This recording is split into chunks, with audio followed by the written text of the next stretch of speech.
Okay, we will call this property tax division to order, and we do have quorum. First on the agenda, Vice Chair Lee, have you had a chance to review the minutes? If so, motion? Yes, I've been able to review the minutes, and I move to, I move to approve the minutes for this. Okay, it's been moved. Any discussion, corrections? Seeing none, all in favor? Aye. Opposed? Motion carries. So we're going to hear from the county assessors, and if they could come up, state your name for the record, and proceed, please. Thank you, Chair Liz Lagarde.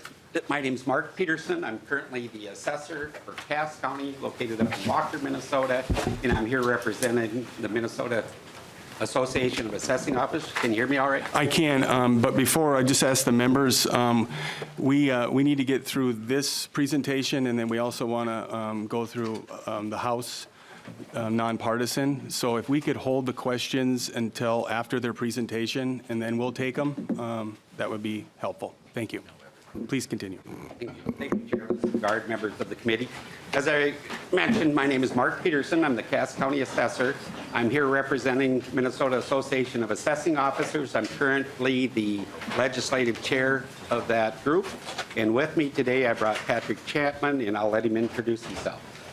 Hi, my name is Patrick Chapman. I'm the Ramsey County Assessor, and I'm the former past president of the Minnesota Association of Assessing Officers. Thanks for having us today. I really appreciate it. What we're going to, excuse me, Chair Liz Lagarde, members of the committee, what I'm here today is to speak a little bit about what assessors do and what our role is in the property tax system. So we put together a little slideshow for you folks, and we're going to kind of review this. Some of this stuff, keep in mind, is probably a repeat of what you went through last week with some of the House Research Committee. So we will probably peruse over that a little bit. But starting off, what's the assessor's responsibility? Our role is to value and classify real and personal property for property tax purposes. Keep in mind, our annual assessment date every year is January 2nd. So that's our assessment date. That's what we're shooting for when we're setting values. Those are the values as of January 2nd each year. Property taxes are paid on that the following year. What we do, we classify property according to classifications, according to use, and as you may understand and reviewed in the past, Minnesota has one of the most complex and I would say confusing property tax classification systems in the nation. I think we have 50 plus classifications. I think the nearest state to us maybe has 14. So it is very complex. It's tough to understand, not only for administrators, legislators, but especially for the public. So keep that in mind. We value property based on market value. And what market value is would be the typical price, a willing buyer, a willing seller in an open market, what that property would sell for under current existing good market conditions. We use mass appraisal. We don't do independent appraisals like you get for your mortgages or estate planning, that type of stuff. We're using mass appraisal, which is we take a small grouping of sales and use that to value a large group of properties using statistical measurements and methods. I threw this slide in basically to show how the process should work. This shows 3 existing homes, all exist the same, and it's kind of a offshoot. You've probably all seen the cartoon of this is what you see your property as, this is what the buyer, this is what the realtor, so and so, and then it comes to the last, you've got this huge mansion, and this is what the property tax assessment says. It doesn't work that way. This is, how it works is basically the buyer and seller determine what the value of that house is, and the assessor should see it the same way within reason. We're using statistical measurements in valuing large amounts of property using equity issues within those same neighborhoods. What influences assessment? Statutory requirements. And now those are law changes and language changes in the statute that you folks set. Department of Revenue sends out directives, and they kind of manage what you do or show assessors how to implement all the statutory changes that occur. And they send out directives and they interpret the statutes and help the assessors do their job. State Board of Assessors. What the State Board of Assessors, they are in control of our licensing. All assessors have to be licensed by the state of Minnesota and different qualifications to do different jobs. And they also have some checks and balances. For example, if an assessor isn't following the rules, they can be charged with different things and they can actually lose their licenses if we don't follow theirs. Also, we have IAAO, International Association of Assessing Officers, and Minnesota Association of Assessing Officers also has their own standards that we use when we're valuing and classifying properties. This next slide basically shows the duties of everybody involved. The state legislature and the Minnesota Department of Revenue set class rates, determines who's eligible for exemptions, exclusions, and different types of property tax offshoots. And for example, one of them that showed up last year in the different houses in Senate, where there was a bill to exclude the taxation of these energy storage units. And that's an example of something that might occur in some legislation that may come up. Also, were some bills introduced that would have limited market value and change the class rates for homestead market value exclusion and things like that. One of the biggest ones in the state is disabled veterans market value exclusion, which is a program that's used very broadly, and it does have an impact throughout the state because it is disproportionately collected around the state. If you happen to live in a jurisdiction where there's close proximity to a VA hospital and some medical care, you're more than likely going to have an increase in population of these disabled veterans. So in some instances, there are a lot of jurisdictions where that excluded market value can be a huge part of their base. For example, Carleton County, I think as far as one of the areas, it's the last I understood, the amount of value excluded in their area was like 7% of their tax base. So it can be huge, and now those cause tax shifts. Also, the Department of Revenue determines rules and guidelines for property tax assessment and taxation. What the assessor's role is, and we talked about that earlier, is value and classify property. We basically determine who pays what portion of that hypothetical levy pie, the dollars needed to fund our local governments, the state governments, and school districts. City, county, and school determine how large or small that pie will be, services provided, and the level of those services. What the auditor does, the auditor takes the assessor's values, the tax rates set by the state of Minnesota, and they calculate the tax rates and then the tax statements are sent out to the property owners in those jurisdictions. We spoke about this a little earlier. The annual assessment date is January 2nd, and that's for real and personal property. And what we're using when we're setting our market values, we're using a sales ratio study.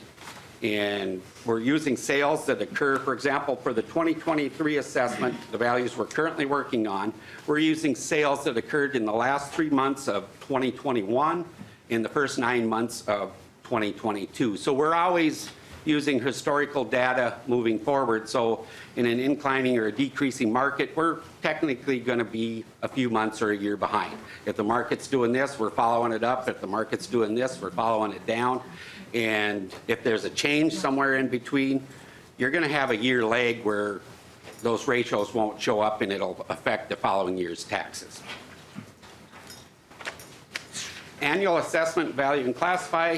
We talked about the sales study period. This is an example basically showing how actual sales ratio is calculated. You have the assessor's EMV, you have the sale price, you divide those and you come up, for example, on that we had an assessor's value of $270,000. We we had a sale price of $300,000.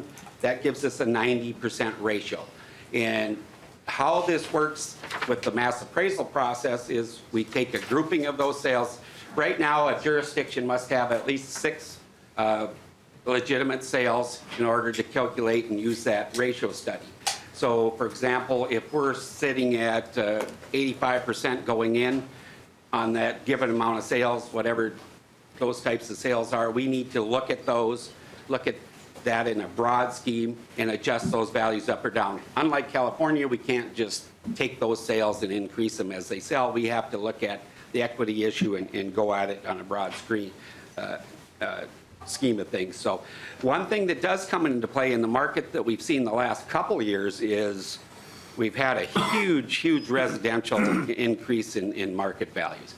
And we're seeing the sales that have occurred have been way up here, and typically the assessed values are down here, so we've been having to increase sometimes 30, 40, 50, 60% in areas just to get our values within those sales ratio standards. We need to be somewhere between 90 and 105% to meet the standards. Typically, we want to be 95 to 100. Perfect world, we're at 100, but there's leeway there because it isn't a perfect world. And what happens in an inclining or decreasing market is we also get time adjustments. The Department of Revenue will take all of our sales, our ratios, and those sales, and they'll adjust those sales to that January 2nd assessment date. So, for example, if you have a sale that occurred in January of 2021, for example, and we now adjust that to January of 2023, you've got 12 months in there. And it's not uncommon in the last couple of years for jurisdictions to get time adjustments in the 20 percentile range. It can, matter of fact, in my jurisdiction, we had our residential and seasonal ones come in 26, 27% last year. So you take a sale that, for example, sold for $400,000 in January of 2021, adjust that forward to January of 2023, all of a sudden that sale that sold for $400,000, time adjusted sale price on that is now $500,000 or higher. That's the price we have to shoot for. We can't go back and say, well, it sold for $400, we're going to shoot for that. We have to shoot for that time adjusted sale price. And that really is complex and confusing to taxpayers because they'll come in and say, hey, I just purchased this for $400,000 12 months ago. Now all of a sudden you've got this at $525. What's the scoop? Bottom line is time adjusted moving forward, and that's a hard concept for taxpayers and anybody to understand it. I have trouble getting my staff to understand it, matter of fact. One thing that comes into play too is this isn't all at the discretion of the assessors. We are governed, we are audited by Department of Revenue and the State Board of Assessors. So if we have standards we have to meet, the median ratio of between 90 and 105%, we have to meet those standards. If not, the Department of Revenue comes in every year and we get audited. And if we do not get our ratios within that, our median ratio within that range, there's other statistical measurements that come into play, but they're very complex and we aren't going to get into those. But the state will come in and give us a state order increase or decrease if we did not get our values where they need to go. So it isn't just up to the assessor to decide if we want to do this or not. We have to follow the market, and if we don't, the state will do it for us. And when the state comes in and does it, they typically do a blanket, and they're going to go somewhere between 95 and 100% on it. And then you typically will lose the equity because not all neighborhoods sell the same. And you may have neighborhoods that are higher marketing right now and others that may be even going down. But when they come in, it's across the board for all that classifications of properties. It's very typical every year to have jurisdictions get state-ordered increases. I've been at Cass County 33 years, and I've never heard of a state-ordered decrease around the state. It may have happened, but I'm not aware of any. So it's a tendency of assessors to maybe not want to go as far as they need to go to get where they need to be. And last year was a prime example. We had to push it hard on our residential. Now we're going to get into a couple examples. And these are just simple, basic, and we're dealing strictly with homes at this point. So we're looking at a four-house town with an overall value and impact. So we've got an operating levy, total levy of $4,000. So we've got 4 homes in that village or that town valued at $100,000 each. So how that would work, they're all in the same class rate. That $4,000 would be divvied up between those 4, and they'd each pay $1,000 in property tax. The next slide will show, okay, if all of a sudden we increase values out there, say we went all of a sudden from 100,000, we bumped them up to 123,000, the levy stayed the same, the taxes are going to stay the same. So not always, if the property values are going up, do your taxes go up. It's very common, especially with this last set of value increases that we had, where a lot of the levies maybe didn't change that much, but values made a horrendous change. So it's not uncommon to have a lot of the properties in these areas actually see a tax decrease this year. There are winners and losers always when it comes to this stuff. The next set of examples will show that same 4-house town and an impact, or the levy of $4,000. We get back and we've got each of those $100,000 homes paying the $1,000 in tax rate. The next slide, or the next example, will basically show what will happen if you have a disproportionate change in values, because not everything always changes the same. The market isn't the same in all neighborhoods. The market isn't the same for different styles of homes. Sometimes you have the lower valued homes selling for higher and higher valued homes selling for lower. So you can't always just go in a perfect world and say, okay, we're going to bump everything 25%. It doesn't work that way. We have to narrow it down and fine tune it to come up with it. So this last example basically shows, okay, if we were to increase these homes at a different level, for example, the first home went up 23%, $123,000 value. Their portion of that $4,000 tax is $1,000. The next house over only went up 18% at $118,000. Their tax actually went down to $960. In the bottom one's $128,000. Theirs went up $1,040, and the other one stayed the same at $123, is at $1,000. So you can see as those values change, the levy stayed the same, but as that value changed, there's a tax shift. It moves around based on value. The next example, and I have to apologize, there is an error on that first slide. This example shows that the levy increased 5%. We had that levy of $4,000. Now it's at $4,200. We have those same $400,000 homes, and their actual tax, instead of $1,000, it's $1,050. So the levy goes up, value stayed the same, tax goes up to cover that. The next slide basically shows that same value changed at different percentages. So you can see the one that stayed at $123,000 still at $1,050. The $118,000 went down to $1,007, and the one that went up to $128 actually went up a little more at $1,093. So you can kind of, it's just a simple example of how it shifts. Now we just went with a four-house town residential, but there are other things that come into play. There's multiple classifications, getting back to that confusing classification chart. And one of the huge things is commercial. Commercial around the state in different areas. And for example, in my jurisdiction, last year I really had to hit the residential hard. I did not have to hit my commercial. So basically every commercial property in my jurisdiction in Cass County is probably going to see a decrease this year, because there's that shift. Residences went up, and the value of commercial stayed the same, so property tax shift. And it may be different. Patrick's from the metro area, and I may let him make a couple comments here as far as what's happening around the area with the commercial. Mr. Chapman. Mr. Chairman, thank you. So in the metro, the dynamic is similar, but some of the results are not quite similar, because we have a more robust commercial base to deal with. So I can talk specifically to Ramsey County. And in St. Paul, we had a strong apartment market last year. Our commercial market was pretty stable, and our industrial market was quite robust. So the tax shift in some of the metro counties, you're not going to see as dramatic as in some of the greater Minnesota areas. So we had a lot more support from the commercial industrial side of ours. So the change is not as dramatic as you will see in greater Minnesota.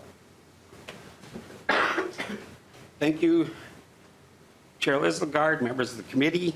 Getting on to the next slide, what options may exist for the taxpayer? They're all getting these huge readings coming in, came last March that basically stated, okay, well, here's your new value.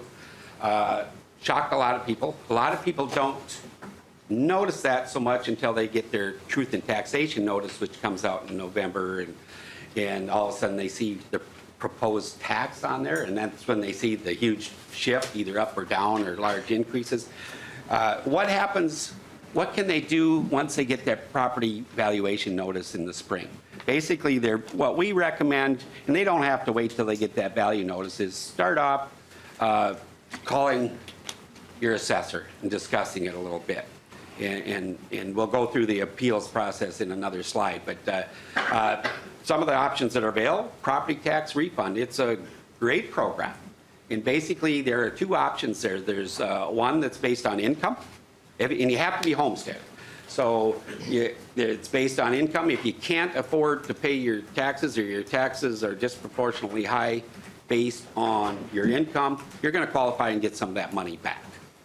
The other part of property tax refund is one that basically states if your property tax goes up more than 12%, excluding any new construction or those types of items, just goes up with inflation, and it goes up over 12%, you may get some money back on that. And that's not tied to income, so that's a very, very good program there.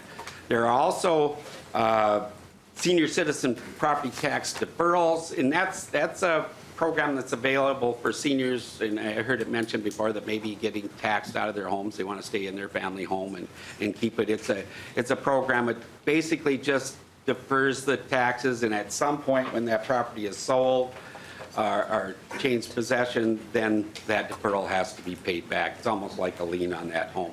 And it isn't highly used up in my area. I don't know as far as in the metro, but it is out there if people need it. A huge one is the disabled veterans homestead property tax exclusion. We talked about that a little bit before.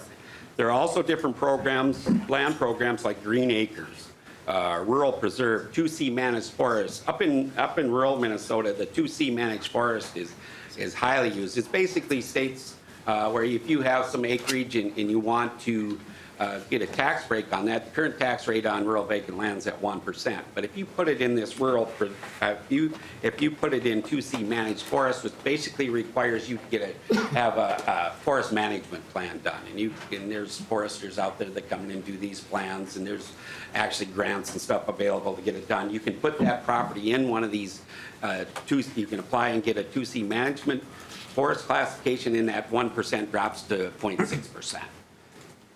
Also, there's special homestead for property owners who are blind and disabled.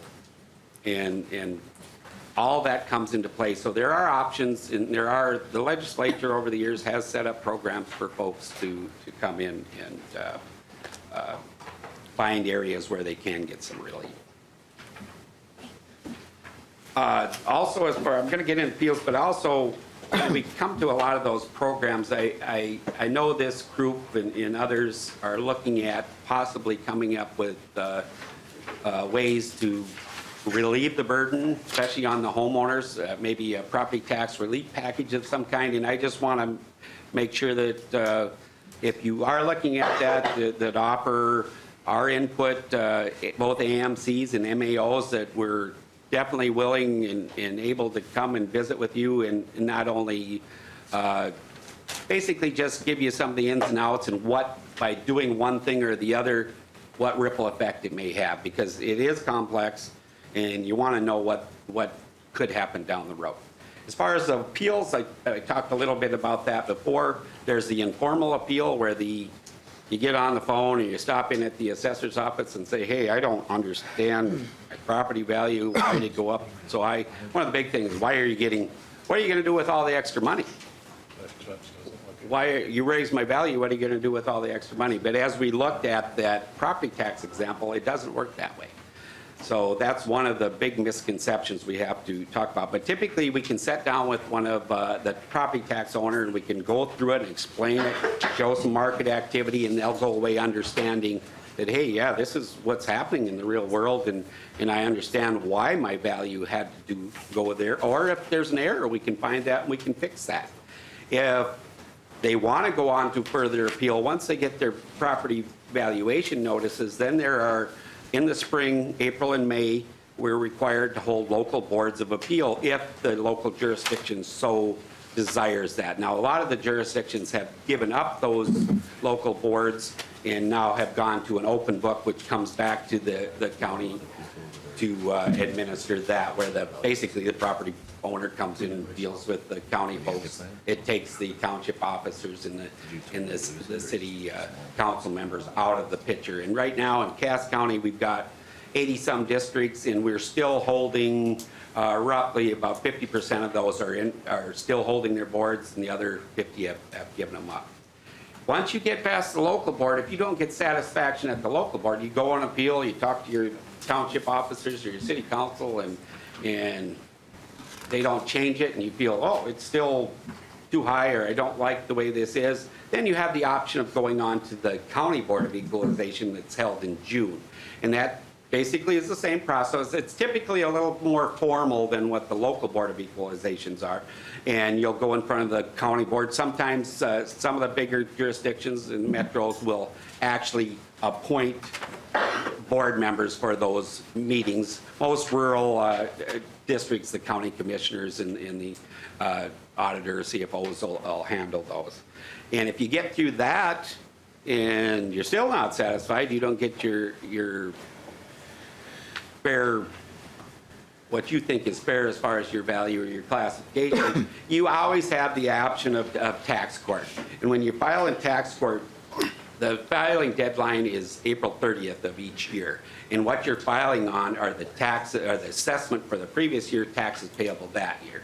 And right now, the Minnesota property tax, or the tax court is, we don't have that many tax court judges, and they're really bogged down, so it's not uncommon for someone to file in tax court and it does not get heard for 2 or 3 years down the road. So it's an option, and you do not have to appeal with your assessor or the local board or county board of equalization to file in tax court. You can do that whenever, but the date is significant as far as what year you can file it. The next slide is basically the timelines, and we talked about that, what the sales study, the 12-month sales study months are that year, using the last 3 months of 2021, the first 9 months of 2022 for the 2023 assessment. The value date is January 2nd. The local meeting dates, when notices are sent out in March, and that was reviewed last week in your hearing also. First half of taxes, second half of taxes. If it's ag, it gets a little break. Seasonal resorts, mom and pop resorts get a little bit of a month leeway too, because typically their rent comes in later. The last slide basically is value notice and statements, just examples of what we send out. And that is our presentation, and I'm going to leave it. Hopefully we've got some good questions. Well, thank you both. I have one question before we go to members. So you mentioned the shift onto personal property versus, business and industrial. What are you seeing? Like you said, Mr. Chapman, you made it in St. Paul, there really hasn't been that much of a shift? Because what I'm seeing is there's more and more buildings becoming empty and people working from home, and we're losing that tax structure. Is that true? Mr. Chairman, I'm actually working on some information on that right now. Right now in 2022, our vacancy rate in downtown St. Paul is at 24%. Historically, it's been around 21 to 23%. So we're not seeing the big impact right now in downtown St. Paul on that. Even though the buildings are empty, the leases are still in place. So I think there's more to come yet on where those leases start to expire and then what the next leasing cycle looks like. So currently, not a huge impact, but I suspect in the near future to have more of an impact. Thank you, Mr. Chapman, but do you see that, you're in Hennepin, what about Ramsey? Oh, you're opposite, excuse me. The opposite, they have more of those type of businesses. Do you see that shift happening? Because that is the economic engine. So one of the things that I try to tell my district is approximately 68% of all money generated in the state of Minnesota comes from the 7-county metro. That is where the people live, work, and spend money. And we're starting to see that shift. I use Blue Cross Blue Shield as an example in Virginia. And there was about 450 people that worked there. Every 5 days a week, these people would come to our regional hub and spend money. Now, they're not coming because they're all working from home. And so they're not stimulating the economy. The city of Virginia is losing a gigantic tax base, plus they're not paying utilities. And I'm seeing this shift happen, and then it's going on to the residential, and people can't afford it. So if we see this trend starting to happen, my ask or my question would be, what do we do to stop that, in your opinion? Yeah, Mr. Chair. No pressure. I'm just, you know, you're on camera. Well, here is the resolution. No, I'm an implementer of your guys' policy, so I'm the doer. So that is more of a policy question on how and who to give breaks to, or how to use other resources to do that. And maybe Matt Hilgart of AMC might have a more clear view on this. Thank you. Sorry about that tough question, but I mean, it's a big deal and it's coming, so I'm trying to get as much information. Matt. Mr. Chair, members of the committee, it's good to see you all. My name is Matt Hilgart. I work for the Association of Minnesota Counties, and AMC represents all of Minnesota's 87 counties. I saw some of you during that question smiling because I think it is a large elephant in the room on what is going to be happening in the commercial retail space, especially in our metropolitan area. It is something that concerns us greatly. It is something that concerns the practitioners, but also the elected county commissioners as they think about how we finance county government budgets and services. And it's, I think Mr. Chapman said the answer that's not very favorable right now, which is we don't know. This is in a wait and see period. As he said, you might notice, okay, there are lights off, or the skyways aren't as active in downtown Minneapolis as they used to be, but the leases are still being upheld.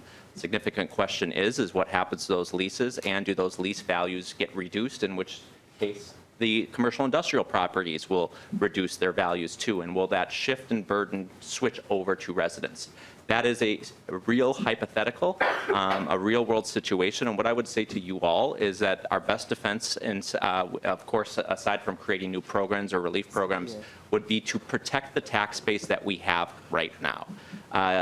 House research, Mr. Swanson did an awesome job. I was in my office clapping for him, and when he said that Minnesota has one of the most complex property tax rate classification systems in the nation. I think we would argue we have the most complex classification system, and there are a lot of carve-outs so that our tax base is not one solid block of cheese, but a Swiss cheese of those who get relief and those that don't. And that tax base has gotten smaller and smaller. So when we experience crises where one class is not doing well, that threat, that risk to others is exponentially, it's compounded on the remaining base. So we would say that these historic market conditions, they've come in different classes. We've had that in the 2008 bubble and recession. It was residential values, right? But as the best strength that we have is trying to preserve and strengthen our tax base, not continue to weaken and erode it. Sorry, that was a lengthy answer, but. I loved it. Okay. Okay, we have questions. Representative Quam first. Thank you, Mr. Chair. And on the lines of the questioning of the chair, it would be nice to see historic data about where there have been closures. And so you've got a smaller community and its big employer leaves. If we have examples of how those impacts and what effects on the assessments. And I'd be interested, enough time's gone by, have there been some decreased assessed values declining in certain parts of the metro? Just to get a picture of that, the old housing, part of LJ is based on old housing, so are parts of cities housing assessments decreasing in some of the cities, especially the ones, I know when Duluth went from, I thought they were over 100,000 and went down in population, what sort of impacts? So if we've got some historic information and data, that might help us better guess and estimate on this sort of strange time we're in.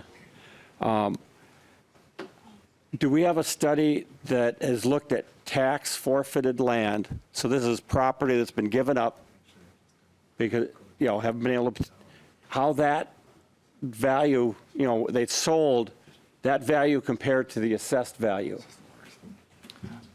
Mr. Chapman or Mr. Peterson? Thank you, Mr. Chairman, Mr. Representative.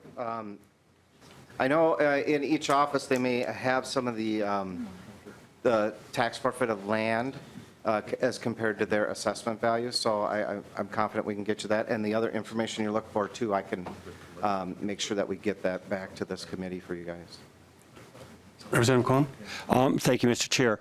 And the last question is, and this isn't just one farmer, but there are farmers that have a field that stretches across 2 townships. And the increased assessed value in one township, same field, is 6 or 8%. And the other field, it's 12 to 18%. Well, I'm not other field, same field, other township. That is really hard for a farmer to understand why one field increased more on this half than the other half. And some of the suspicions are that they are told the total tax base has to go, values have to go up approximately this percent, and so that we don't have to increase our rate. And then you rotate which township gets the higher bump, because it's just a small part. And then over the period of a decade, you rotate it around so everybody gets sort of equalized. But there is enough angst about, why you're doing it by township when both townships are rural ag. So if you can somehow convince me that there isn't something going on that looks pretty obvious that it is. Mr. Peterson? Thank you, Mr. Chair, Representative. I'll answer that as soon as I find my microphone. Hold that up. It's a good metaphor for the legislative session, Mr. Chairman. Send me the bill. Mr. Chair, that's why I hold on to my mic when I'm talking. It's an interesting question, and it's one that gets brought up a lot because, yes, as assessors, we do have to look at jurisdictions in their own market within their jurisdictions, and it's not uncommon for market activity in one jurisdiction to be different than another jurisdiction, and it's typically not so much from township to township within the same county or whatever. What we typically see it up in my area, maybe from one county line to the other county line, whereas we've got a farmer that owns property in Cass County and then one maybe in Morrison or Crow Wing or so forth. And yeah, they get their bill for, or not their bill, but they get their, valuation for that acreage, and all of a sudden it's significantly different. Hopefully it's not significantly different, but sometimes you're right. It may be 10% different. A lot of that has to do with what the market's occurring within that jurisdiction compared to the other jurisdiction. We do, or the Department of Revenue does also typically look at cross-county lines and look at how we have things valued as far as equity. That's why we do these ratio studies. And everybody needs to be somewhere between that 90 and 105%, but you can have a jurisdiction that's sitting at 90%, and I could have a jurisdiction over here at 105%. They're both within the standard. They're both equally, I mean, they're both allowable. But yeah, this one might be assessed 10 to 15% higher, and that does happen. And it's not a perfect system. It's a system we have to work with. But no, they won't be arbitrarily picking townships here or there to make a rotation. It doesn't work that way. It's all driven off the market. So if the market's indicating we need to be here or there, then that's where we're going to follow. And you do have discrepancies. Thank you. We have a great list going on here, so Offline, if they can tell me, they mentioned they have county to county, but within the same county, township to township, what mechanisms are there to protect this from happening? Thank you. thank you. Thank you, Mr. Chair and Representative. It's the assessor's job to look at that. And we try to do the best we can to have that occur, but there are times, I mean, it can happen where you can have a township that may be already at a certain percentage and they don't have to go up as much as a neighboring township. So it is market driven, but typically in a lot of the rural counties, for example, our area up north, we have ag land, but we don't have that much ag land. We have a lot of timber. We've got a lot of rural vacant land. And we'll typically, I've got 80-some jurisdictions within my county. And we'll look at it, we kind of break it down into zones. I typically have 10 land zones. So I'll have several townships be in the same land zone. They'll all have the same land rates, but there are always going to be borders where those occur. And it's not uncommon to have values different, but they shouldn't be significantly different. Thank you.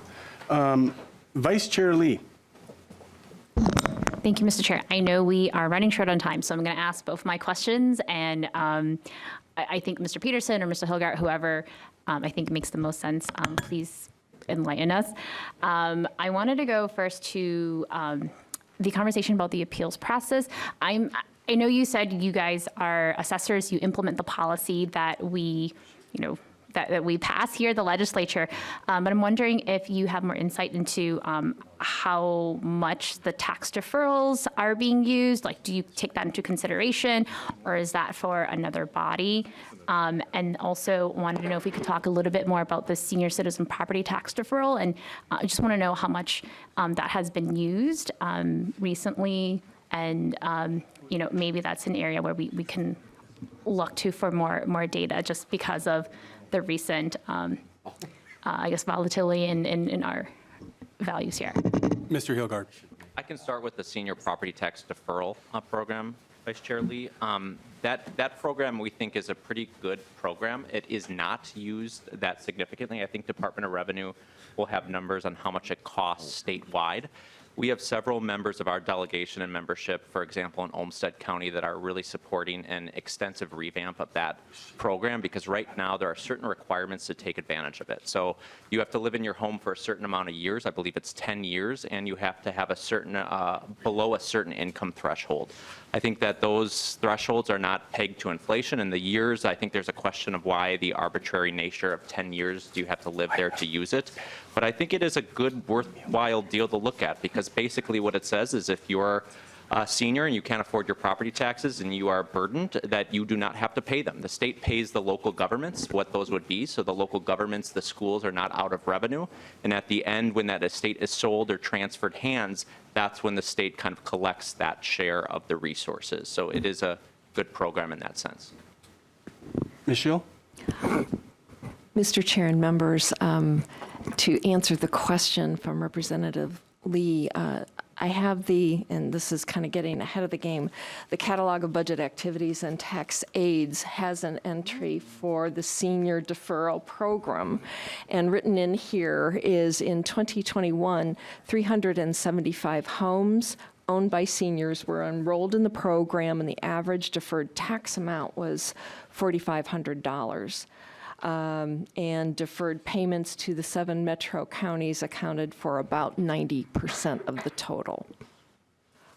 So that gives you an idea. Thank Thank you. I got a copy from you yesterday. I will look into it further. Page 23. Okay. Representative Garofalo. Thank you, Mr. Chairman. And first of all, due to the weather, I missed the first meeting, so I just want to publicly say congratulations on your chairmanship. So, thank you.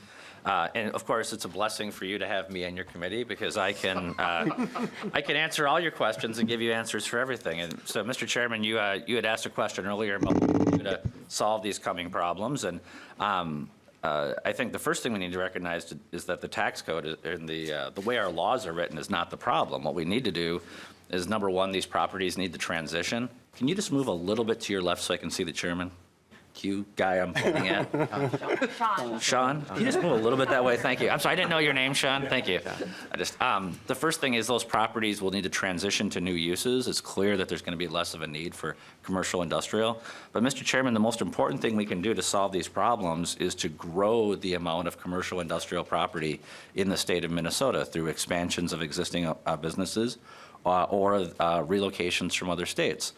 And I will tell you that these things are all linked. We have a vote later on today in the Energy Committee on House File 7 that is going to accelerate the decommissioning of energy sources in Minnesota. And as everyone knows, those generation facilities pay an extraordinary amount of property taxes. And when you take out things out of Boswell, if you take things out of Sherco, the King plant in the East Metro, that is a reduction in property tax wealth, which then shifts the burden onto other people, and no amount of wind and no amount of solar is going to pick up that capacity if we continue to outsource our generation outside of the state. In addition, I think you're familiar with the Tamarack mine in Aiken County, where the federal government is now giving a company $112 million. The federal government's giving them $112 million to take a mine in Minnesota and ship it to North Dakota so it can be processed into a nickel facility. $400 million of private sector investment, and we're going to load up Minnesota onto trains, diesel-powered locomotives, to move to North Dakota to process that in the name of cleaning up the environment. And Mr. Chairman, I would say that so those three things we can do are focus on transition, 2, growing business, and 3, stop doing stupid stuff. Those are the 3 solutions that we have for you, Mr. Chairman. Thank you. Thank you so much, Representative Garofalo. And yes, you are right on certain aspects of that. I think it's a bigger conversation. It's maybe not that simple, but yes, you are correct in your. Just say I'm right. No, I can't go all the way, but yes. Next, we have Representative Elkins. Thank you, Mr. Chair. Just a couple of what I hope will be kind of short technical questions. So in my city, I live in Bloomington, the assessor switched to a homegrown assessing model to one that they purchased from Zillow. Is that becoming more common that assessors are using third-party assessment models? Mr. Chapman. Thank you, Mr. Chair, Mr. Representative. We use a lot of third-party, and it's been a tradition here in Minnesota for a long time.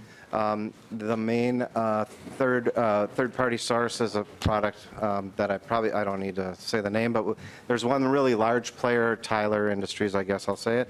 And then the Vision, I think, is the one that you have in Bloomington. And they all work really great with good people behind them. Yeah. So that's the key is qualified, educated people. And here in the state of Minnesota, we have an excellent, excellent education system for assessors. The standard that you guys have set at the legislature here for our license level is very rigorous. And we really have a well-educated assessor population. And that's thanks to a lot of the good work you guys done in setting our standards. Mr. Chair, second question is, in Minnesota, we assess the value of the land and structure separately. We'll have a land value tax proposition this year, which historically assessors have been opposed to largely on grounds that under the current tax structure, you really don't have to put a lot of work into assessing the value of the land separately. But the scenario that I envision is, say, you're looking at the revitalization of Lake Street, where there's now a lot of land that has no structures on it. and we would like to see structures on them again, and using a tool like the land value tax would encourage or discourage the speculation on that land and provide an incentive to develop it. Do you see a scenario in which you guys would be better prepared to, in your opinions, assess the value of the land separately, more accurately than you feel you can do now? Mr. Chapman. Mr. Chairman, Mr. Representative, land value sometimes is tricky, especially in urban areas, but we are getting better at it, so I would say we would look forward to a conversation later on this to try to flesh out exactly what was happening. Hypothetical is a little tough for me sometimes, the numbers game. Thank you, Mr. Chair. It's heartening to me to hear that you're willing to engage in that discussion.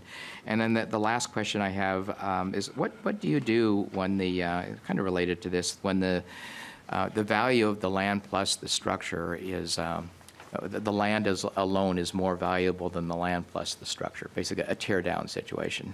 Mr. Chapman.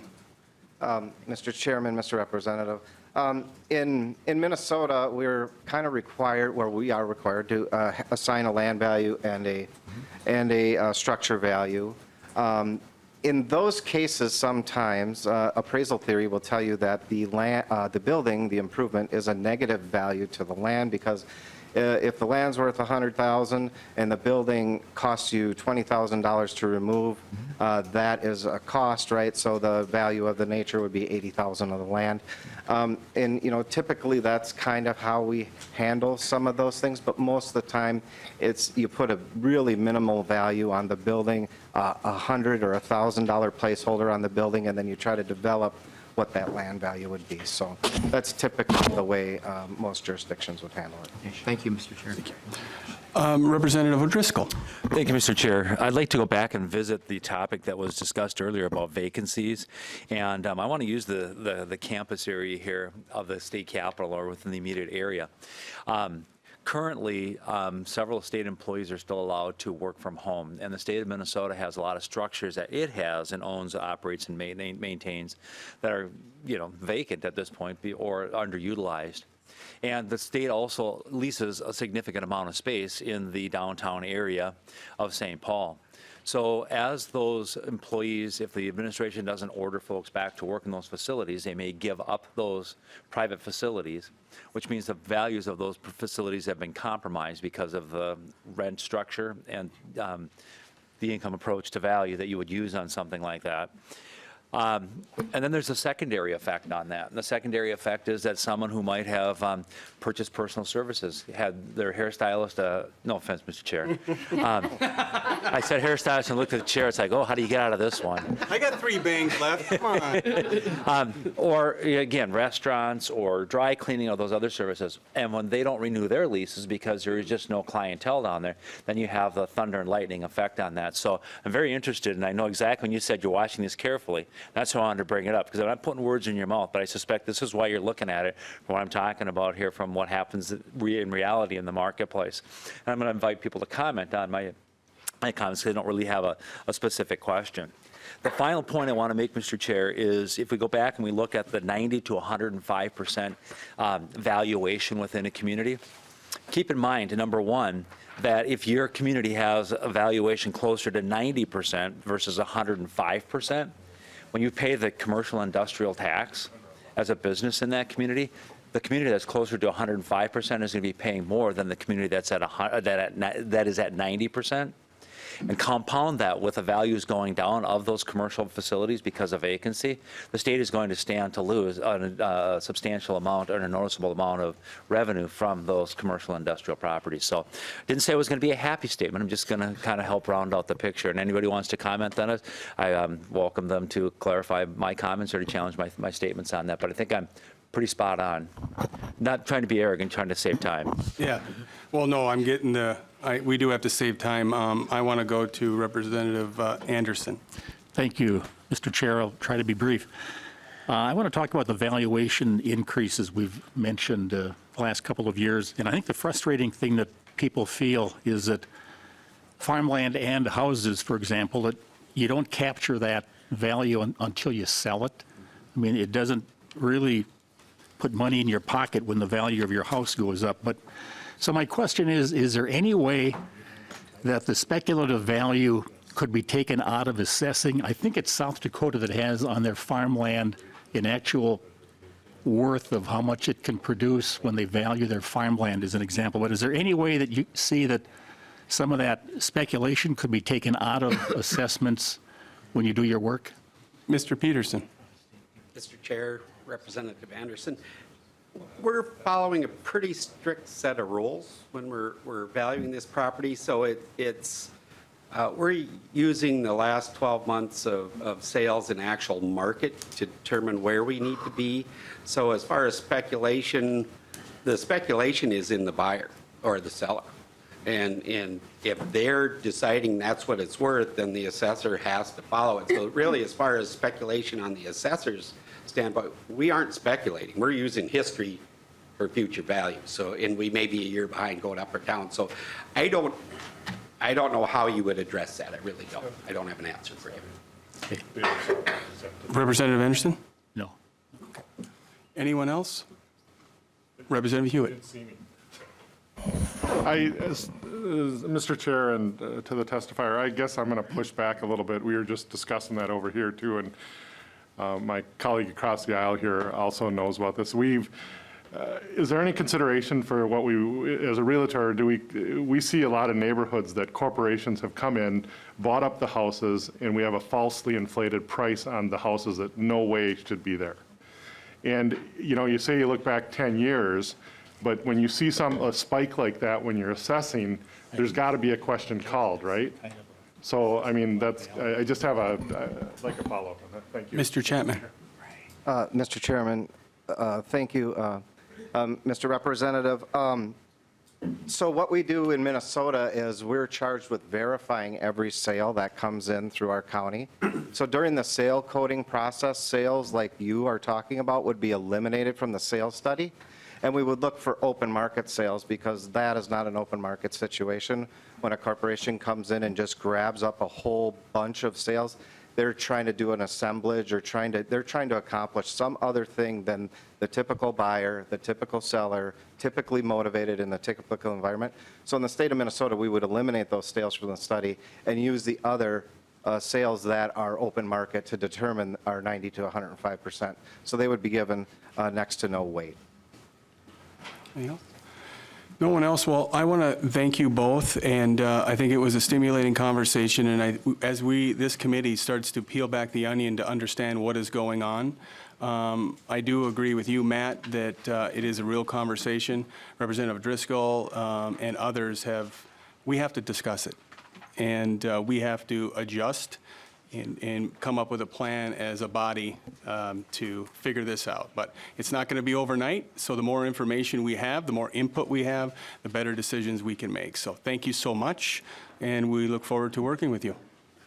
Next, we're going to get to House Research, and I apologize that we're to the House Research, who's been so patient with this committee, but these are great conversations, and I don't want to cut anyone off. But we're going to go to House Fiscal and Research. Jared Swanson is up. And then if we could wait for questions until after they get done with their presentation. We want to finish these presentations today so we can move on. That's the goal.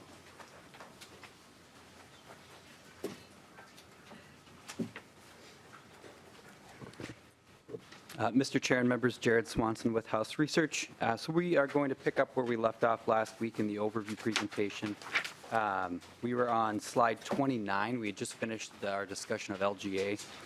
And in the interest of time, I think we'll move maybe as fast as we can through some of these slides. So on the town aid slide 29, I'll just mention that there is a small local government aid program for townships. It distributes about $10 million annually.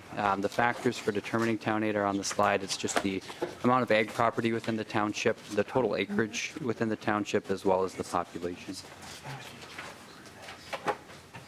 County program aid is another general purpose state aid that's available to all counties. So all 87 counties receive some portion of the county program aid distribution.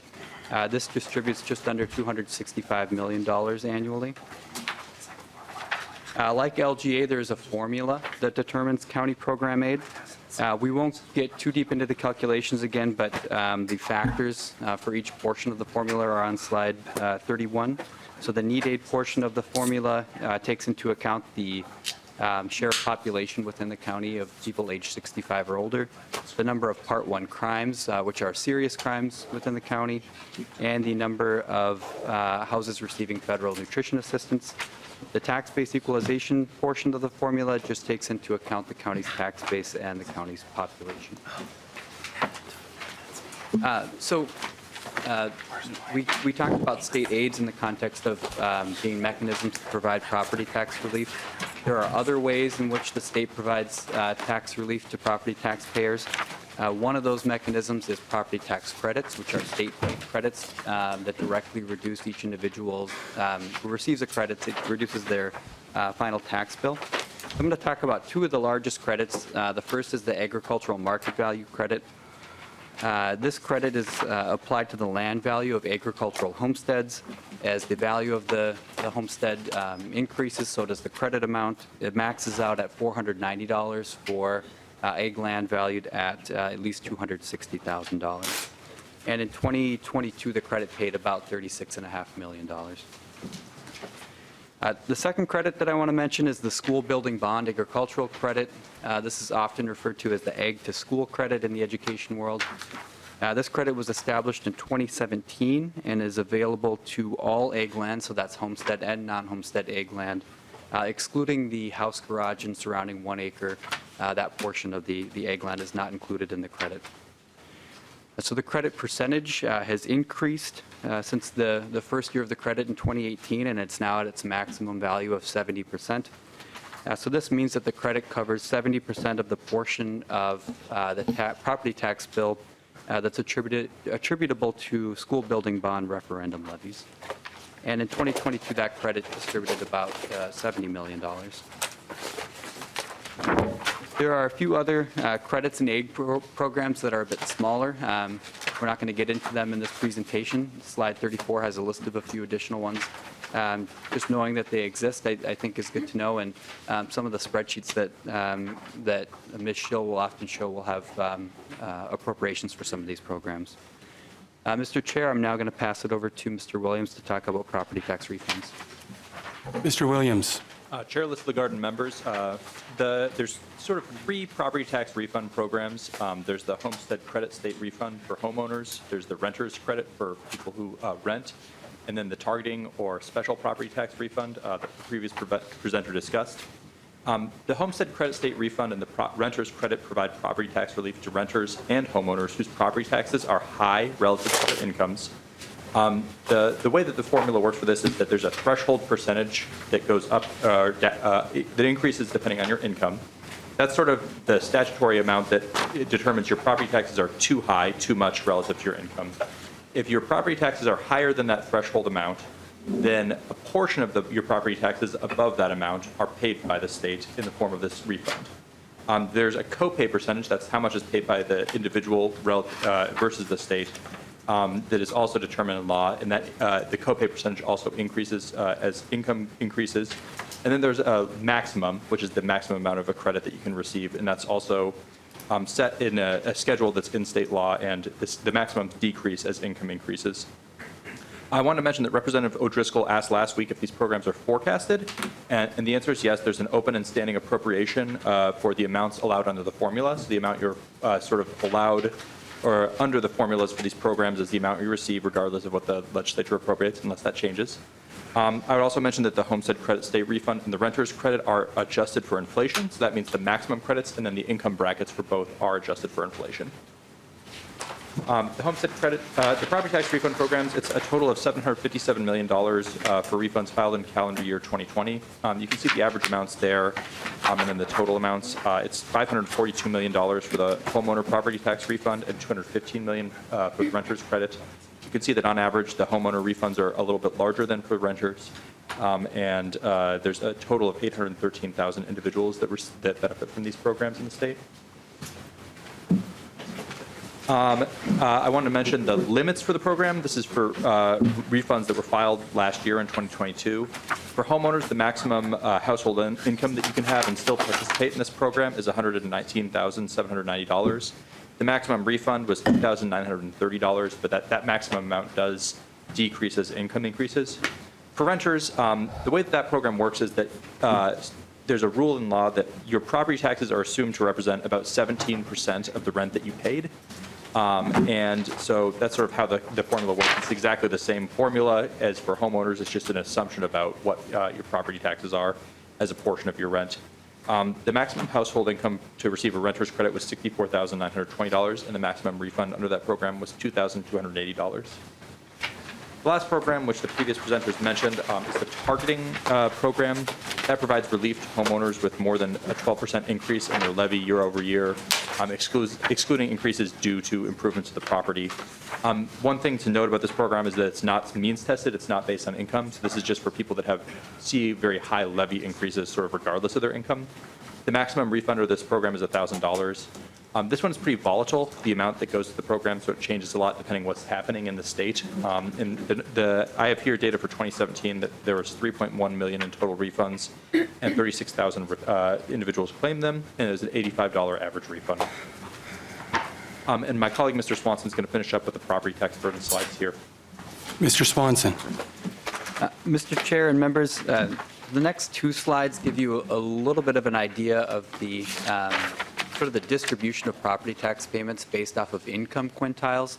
So those of you who are on the full tax committee, these next two slides might look familiar. In full committee, we looked at the sort of effective tax rates and the amount of tax paid by different quintiles for all of the other tax types.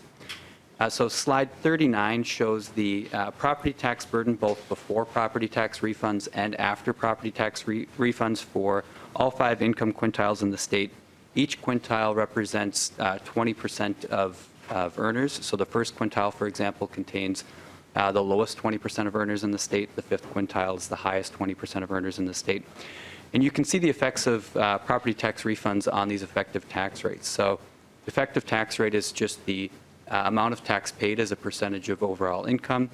And for the first quintile, you can see that prior to property tax refunds, the effective tax rate is about 7.9%.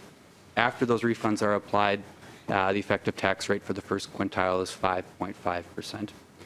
You can see these similar effects in the second, third, and fourth quintiles, just in diminishing amounts. That's because, as Mr. Williams mentioned, sort of the income considerations within the property tax refund program.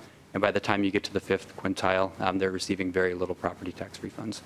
The slide also breaks out that fifth quintile into the top 5% of earners and top 1% of earners and shows their effective tax rates as well.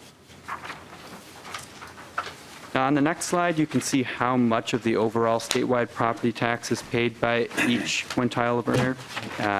Again, each quintile is 20% of earners in the state, so you can see that most of the property tax in the state is paid by the highest quintile of earners, or the top 20% of earners, and that's just over 52%.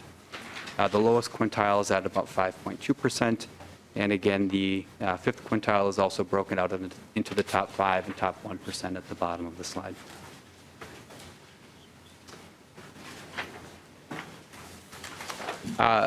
Mr. Chair, members, the last property tax slide before we move on to local taxes is the senior citizens property tax deferral. And Mr. Hilgart touched on this a little bit, but the program is available to seniors who are 65 or older with a household income of no more than $60,000. They also have to have lived in their home for 15 years in order to qualify for the program. As Mr. Hilgart mentioned, this is a deferral of property taxes, or a portion of those property taxes owed by these individuals. The state will come in and cover a portion of the annual property tax payments for people who qualify for the program. Once this happens, a lien is placed on the property, and that deferred amount must be paid back once the participant is no longer taking advantage of the deferral program. And Mr. Chair, that concludes the property tax portion of the presentation, and my colleague, Ms. Hagler, will start on the local tax section. Ms. Ankler. Mr. Chair and members, I'm just going to talk briefly about the types of local taxes that you might see come through the committee here. So the different kinds are general local sales taxes, which are also called local option sales taxes. There are county transportation taxes, lodging taxes, food and beverage taxes, and miscellaneous entertainment taxes, which could be admissions or amusement. So the more broad local option sales tax, or it's just a general sales tax that applies to any transaction that has a taxable sale, and it stacks on top of the state sales tax. And for a city or county or special taxing district to implement one, they do have to have legislative authorization. And so they'll come before the committee with a bill. And there are certain requirements in statute that require that the county or city asking for the tax submit a resolution to the committee by January 31st.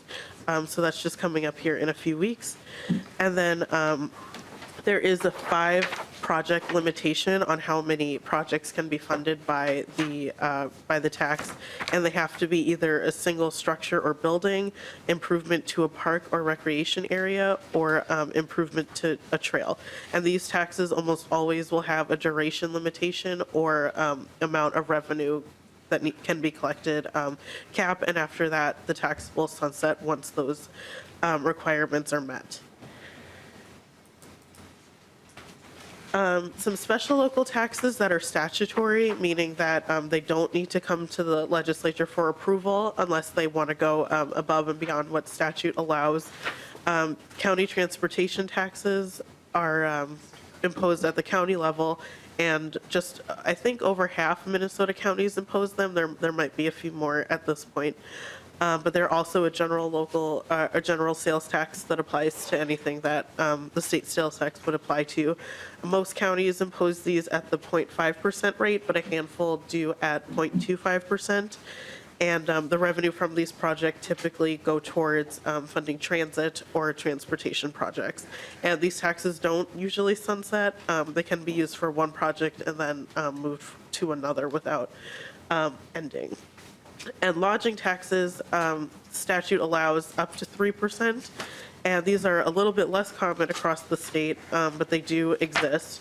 And for these taxes, 95% of the revenue has to be used for the city's or municipalities' tourism or convention bureau.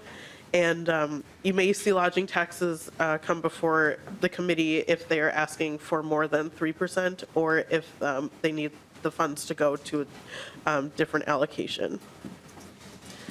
And then the food and beverage taxes are much smaller base, where they're only imposed on food and beverages sold at like a restaurant or bar, cafe, etc. And these are typically between 1% and 3%, and they usually fund construction or maintenance of an entertainment venue. Their special law is required for these, but voter approval is not usually part of that. And then lastly, entertainment taxes. These are also pretty less common, and they're also around 1% to 3% and imposed on recreational activities like skiing, roller skating. If the municipality has a big entertainment venue, the tax could be imposed on admissions to those venues. And like food and beverage taxes, they usually fund maintenance of an entertainment venue or construction of that sort. And that, Mr. Chair, is it for the local taxes. Thank you. Mr. Cope? Thank you, Mr. Chair and members. My name is Justin Cope. I'm a legislative analyst with the House Research Department. I'm here today to talk about tax increment financing, or TIF. Tax increment financing is a tool which local governments can use to fund the development of real estate or public infrastructure.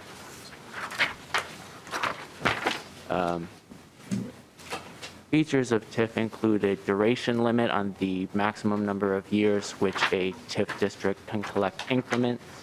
Increment is largely derived from the tax rates, the local property tax rates being applied to the increase in net tax capacity caused by the development. And that increase is delivered to the tax increment financing authority as the increment. That increment is then used to fund the project. TIF districts originate locally. They're allowed to be created by cities and counties without legislative approval. However, it's common that we will receive requests for special legislation governing TIF districts. There are limitations on the use of TIF. TIF can only be used if the municipality finds that the development would not have occurred but for the existence of TIF being used to finance the program. There are different district types, and each of those types are governed by limitations on how increment can be used. Also, there are 5- and 6-year limitations. Within 5 years after certification of a district, the debt to finance, generally development has to occur within 5 years of certification of the original net tax capacity of a district. And then starting with the 6th year after certification of the original net tax capacity, the increment then needs to be used on paying down those debts. Once the debts are paid off, the district has to be decertified. If you look at this slide, this is data from the Office of the State Auditor on the TIF districts that are currently active throughout the state.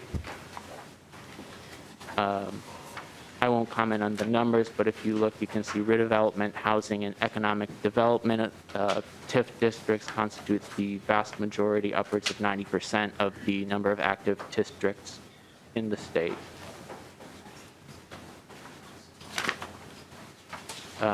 Like I said earlier, TIF authorities can create TIF districts without legislative involvement, but the legislature gets involved when a district needs a special exception to the laws.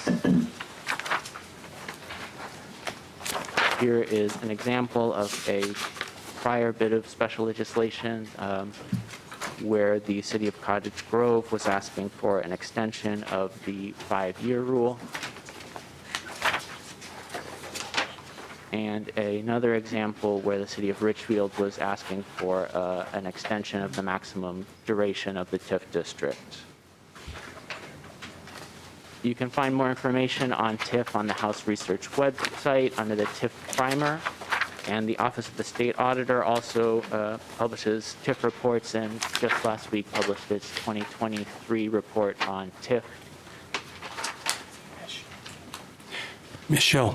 And Mr. Chair, Kathy Schill, House Fiscal, to round out the presentation, the very last page has shows you 3 different reports and studies, but there are many reports and studies that would be important to this committee. The first of which is the Property Tax Burden Report. This is for residential homestead property. It's known as the Voss Report, and the committee has used this report regularly in the past. You also have a copy of the 2022 Mining Guide. And the third one is a reference to the Property Tax Administrator's Manual. But I think most importantly for today, there's another study called the Property Values and Assessments Practices Report. I can leave this or provide this to anyone who is interested in it. It comes out March 1st each year, and so we have a little bit of time before that happens. One more tool that is used is the Minnesota Tax Handbook. I don't have mine with me, but it's a pocket version, blue cover.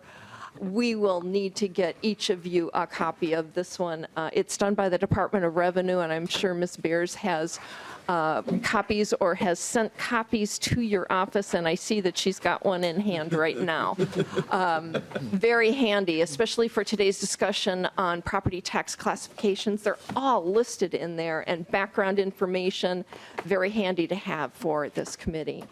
Mr. Chair, that concludes the presentation of the property tax overview. And please give us direction on next steps. Thank you so much. Is there any questions from members? Representative Driscoll. Thank you, Mr. Chair. I just want to point out that in the packet that we had, page 38, with that special property tax refund, I raised the question last week of how does that work? And Mr. Williams and I stepped out for a minute, and he pointed out something that members may want to look at, again, a little bit offline. In your overview of the property taxes handout, if you turn to page 36 in that, you'll see a nice little walkthrough of how that, where your property taxes go up more than 12%, how you're eligible for that additional refund over and above the homestead credit, or well, it'd be more the homestead credit, I think, than the renters. For those of you who are interested, because we did have a lot of discussion early last week about property taxes going up, and within about 45 days, statements are going to be coming out, so your phones are going to be ringing again, so just be ready for that.